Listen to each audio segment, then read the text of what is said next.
And I find that when I cook beef, I don't really need to add oil.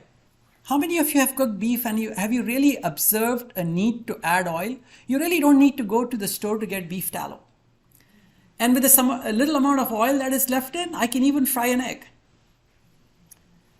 Same thing is the case with bacon. A lot of fat is left when you cook bacon.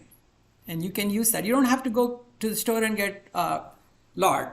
You would have enough just by cooking pork. Same thing with lamb. The suet that comes out of the lamb, there's a lot of fat in that. We have gone away from butter. Why did we do this? We make more vegetable oil than poultry and chicken, beef and veal, cheese and butter combined. So in other words, global production of vegetable oil is higher in tons, million metric tons, compared to all the other animal food combined. So this is from our world data.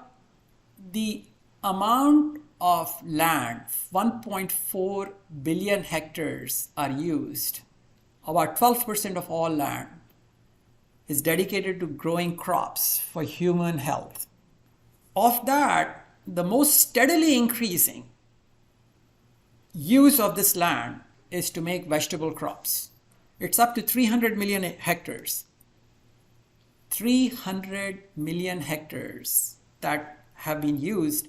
And this rise is steady and dramatic since the 1950s and 60s.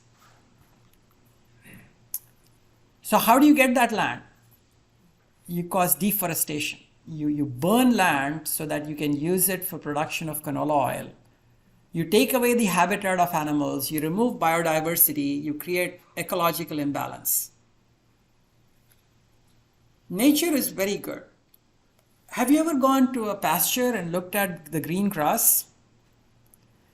Is the green grass any good for us? Can we eat it? Can we consume it? Can we get any calories from it? We can't. The green grass is used by ruminants, by sheep, cows. They eat that grass. They have bacteria in their stomach that converts that grass into fat. And they give us meat, milk, and cheese.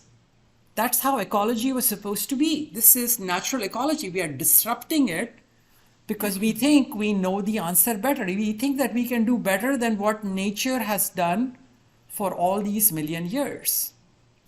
So the FDA, in all its wisdom, left a loophole.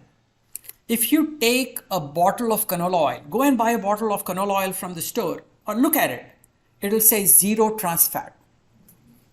But can I tell you it has 3.7% or 3.6% trans fat in it?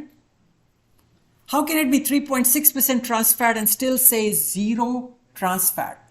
The reason is because the FDA says that if it has less than 0.5 grams per 14 grams of serving, not even 0.5 grams per 100 grams, 0.5 grams per 14 grams, you can label it as 0 trans fat.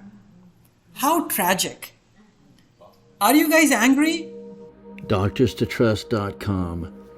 Please share this video with loved ones.